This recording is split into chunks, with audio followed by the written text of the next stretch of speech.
আপোনালোকে ইতিমধ্যে মই আপোনালোকক অৱগত কৰিছোৱে যে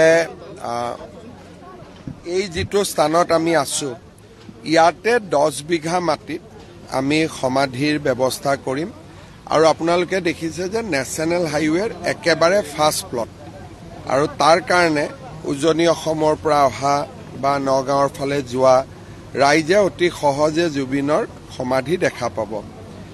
যদি আমি নামনিৰ পৰা আহো এটা মুখত ডক্টৰ ভূপেন হাজৰিকা আৰু উজনিৰ পৰা আহিলে এটা মুখত জুবিন গাৰ্গ এটা সিম্বলিকেলিও খুব ভাল হ'ব। আমাৰ ইঞ্জিনিয়াৰ আমাৰ বিষয়া সকলে দিনে ৰাতিয়ে কাম কৰিব। অহাকালি ৰাতিৰ ভিতৰত আমি এই জায়গাখিনি সজাই পৰাই তুলিম। কেশৱ মহন্ত ডাঙৰীয়া ইয়াত আছে, আমাৰ এডিশনেল চিফ সেক্ৰেটাৰী সুইটি সাংচন আছে আৰু আমাৰ লোক নিৰ্মাণ বিভাগৰ বিভূতি শইকীয়াকে ধৰি গোটেই টিমটো আছে। সকলোৱে আজি থ্ৰু আউট দা ৰাতি কাম কৰিব, কালিও কাম কৰিব। জায়গাখিনি আমি সজাই পৰাই তুলিম। সব অনুৰাগীটো বহুত হ'ব, কিন্তু যিমান অনুৰাগী হ'ব সিমানটো ইয়াত আহিব নোৱাৰিব। গতিকে এইটো ফাৰ্ষ্ট কাম ফাৰ্ষ্ট বেচিছ।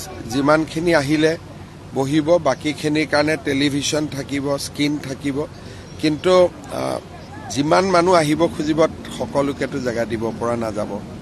প্ৰথম অৱস্থাত যেহেতু তেওঁৰ প্ৰতিষ্ঠা কৰা হ'ব, তাৰ পিছৰ পৰ্যায়ত সমাধি ক্ষেত্ৰ নিৰ্মাণ হ'ব, যদিও এতিয়া সকলো ক'ব পৰা অৱস্থাত নাই, তথাপিও কেনেকৈ তাৰ কাৰণে ধৰক আমি যিটো কৈছোঁ যে 10 বিঘা মাটিত হ'ব আৰু ইয়াৰ মাটিখিনি নেচাৰেল এটা খুব ধুনীয়া বিউটি আছে।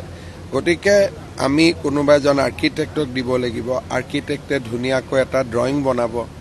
ড্ৰয়িংটো আকৌ জুবিনৰ লগত জড়িত পৰিয়াল তেওঁলোককো আমি দেখুৱাব লাগিব। তেওঁলোকেও ক'ব যে এইটো ঠিক আছে।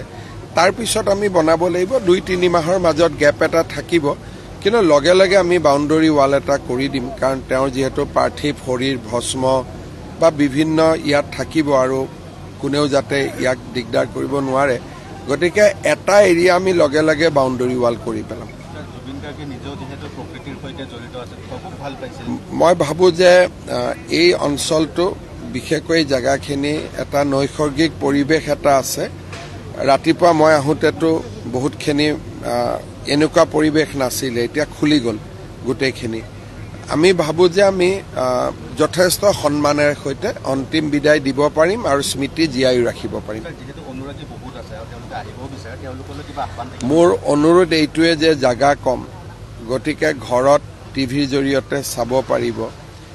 আৰু যিসকলে আহিব, কোনোবাই যদি সোমাব নোৱাৰে, আগতে যদি কোনোবা আহি যায়, পিছত অহাখিনিয়ে মনটো বেয়া কৰিব নালাগে।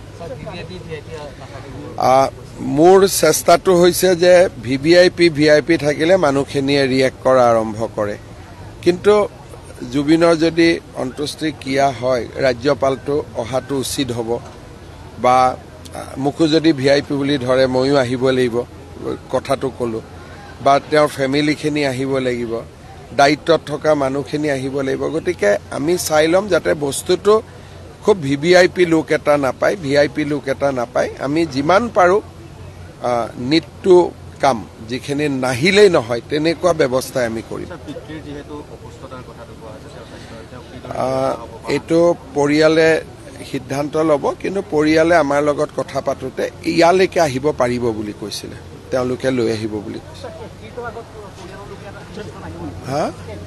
সেইটোতো তেওঁলোকে, মইতো বহুত তেওঁলোকক কষ্ট দিব খোজা নাই, কিন্তু তেওঁলোকে যদি আহি চাই যাব খোজে ডেফিনেটলি দে আৰ ৱেলকাম। অহাততো কোনো বাধা নাই।